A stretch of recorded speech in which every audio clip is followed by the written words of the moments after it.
जिसका नाम है फुल मेटल अल्केमिस्ट।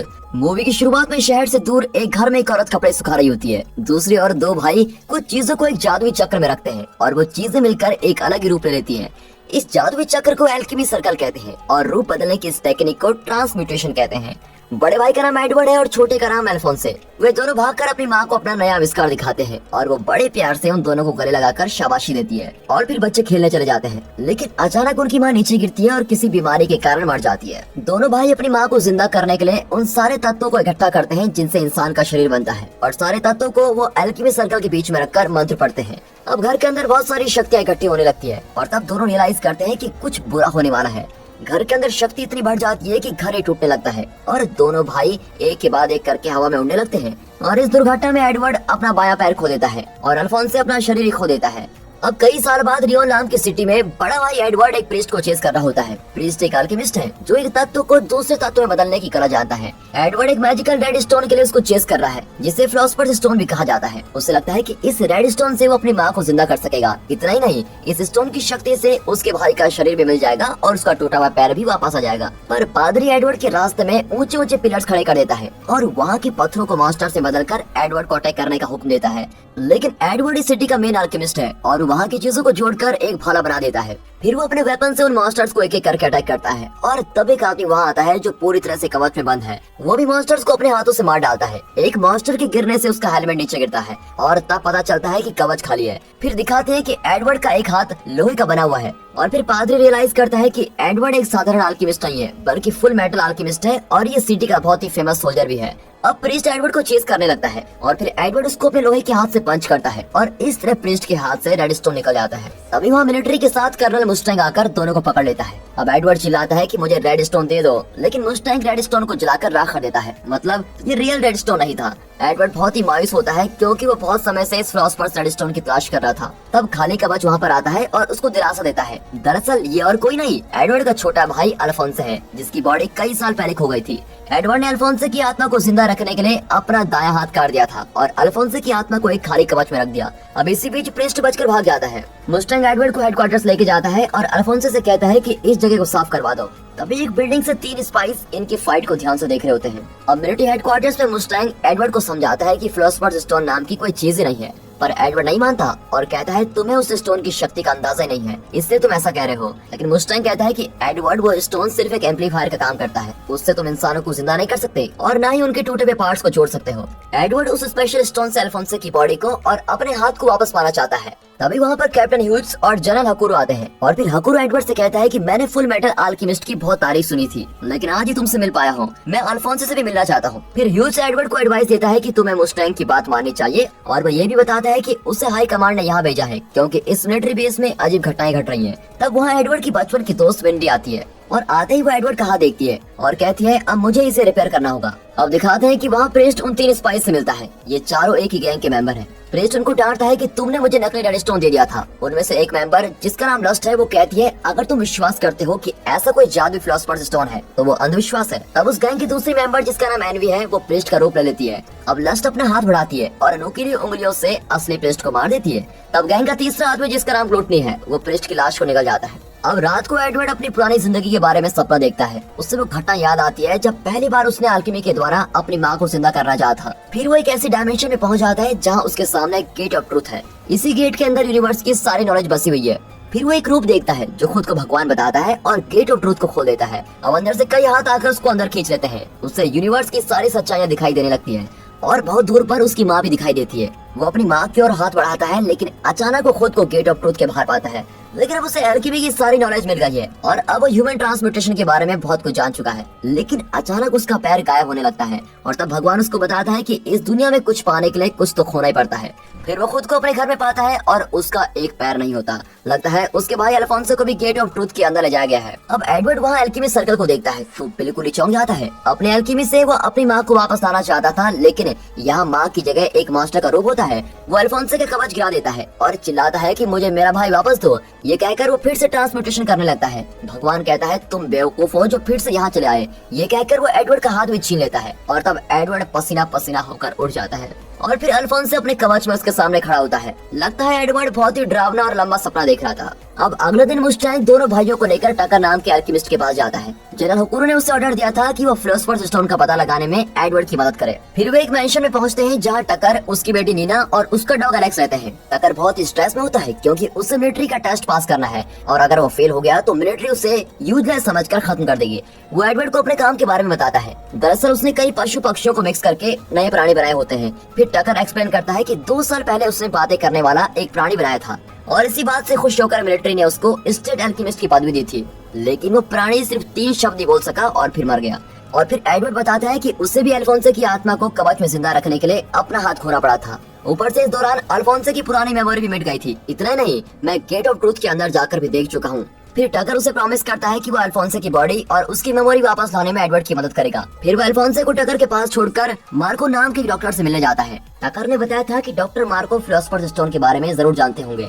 फिर एक स्टेशन में वेंड्री एक आदमी को देखती है जो बिल्कुल डॉक्टर मार्को जैसा दिखता है। अब दोनों उठकर उसको फॉलो करके एक बिल्डिंग में पहुंच जाते हैं, लेकिन अचानक मार्को उन पर शूट करने लगता है। उसे लगता है कि ये दोनों मिलिट्री से आए हैं। फिर ऐन वक्त पर एडवर्ड मार्को की गन को डिसेबल कर देता है और उसको बेहोश करता है। और जब उसे होश आता है तो एडवर्ड उससे फिलोसोफर्स स्टोन के बारे में पूछता है, पर मार्को उसको कहता है कि उसके बारे में ना जानना ही तुम्हारे लिए बेहतर होगा। और तभी अचानक मार्को इनके पीछे शूट करता है और तब पता चलता है कि लस्ट छुपकर इनकी बातें सुन रही थी। लस्ट मार्को की ओर बढ़ती है और मार्को उसे फिर शूट करता है, लेकिन लस्ट का घाव तुरंत ठीक हो जाता है। फिर अपने कील जैसी उंगलियों को बड़ा करके वो मार्को, एडवर्ड और विंडी को दीवार पर लॉक कर देती है। फिर वो मार्को की छाती पर वॉर करके गायब हो जाती है। अब एडवर्ड मार्को को बचाने की कोशिश करता है, लेकिन मरने से पहले मार्को बताता है कि फिलोसोफर्स स्टोन की सच्चाई उसे लैब 5 में मिलेगी। और फिर एडवर्ड तुरंत ट्रेन पकड़कर अगले दिन टकर के घर पहुंचता है, पर वहाँ कोई नहीं होता। सेकंड फ्लोर पर टकर उसे अपनी लेटेस्ट क्रिएशन दिखाता है, एक नया प्राणी जो बात भी कर सकता है।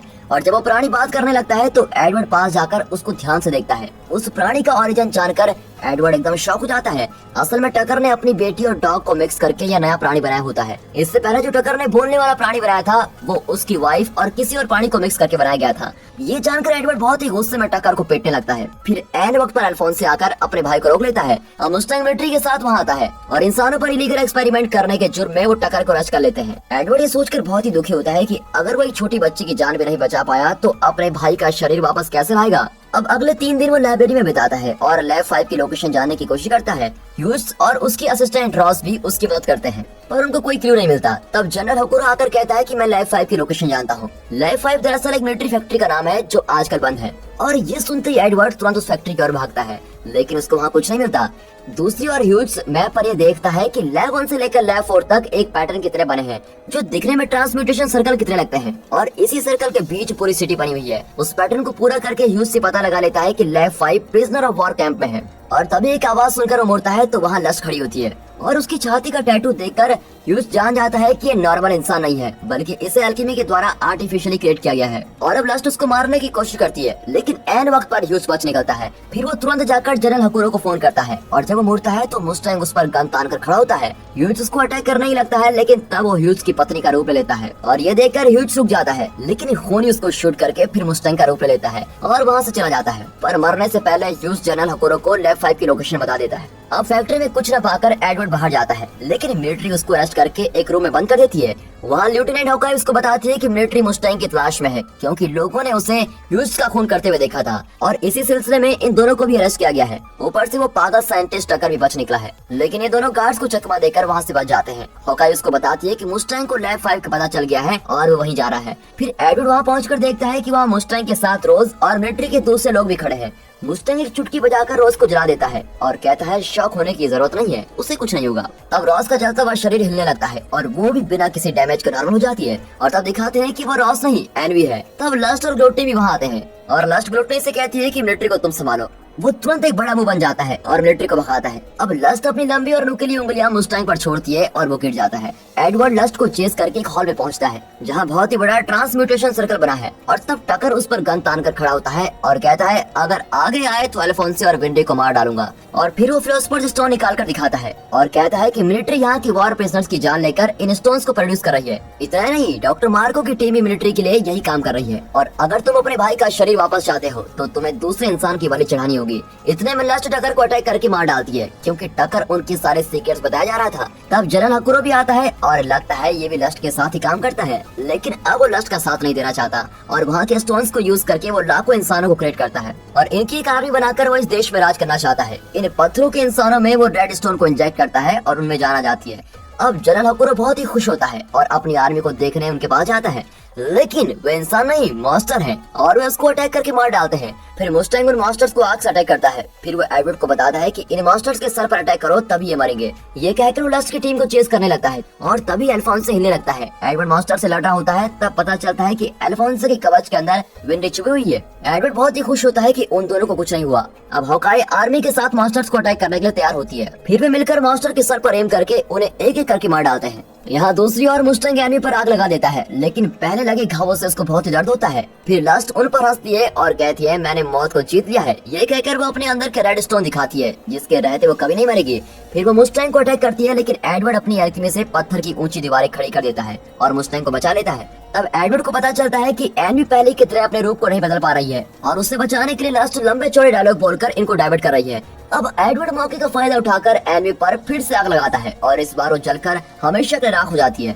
लस्ट एडवर्ड को अटैक करती है, लेकिन इस बार एक पत्थर की दीवार उठती है और उसकी नुकीली उंगलियां कट जाती हैं। एक्चुअली गेट ऑफ ट्रूथ में जाकर अल्फोंसो की मेमोरी लौट आई थी और उसी ने एल्केमी की शक्ति से ये दीवार खड़ी की थी। अब मुस्टैंग लस्ट पर लगातार आग छोड़ता है और उसकी छाती से फिलॉसफर स्टोन निकाल लेता है। अब लस्ट जलकर राख हो जाती है और अपने साथियों को मरता देख ग्रूटे सोल्जर से छुप जाता है और मुस्टैंग एडवर्ड को असली रेड स्टोन दे देता है ताकि वो अपने भाई का रूप लौटा सके और अपने हाथ पैर भी ठीक कर सके।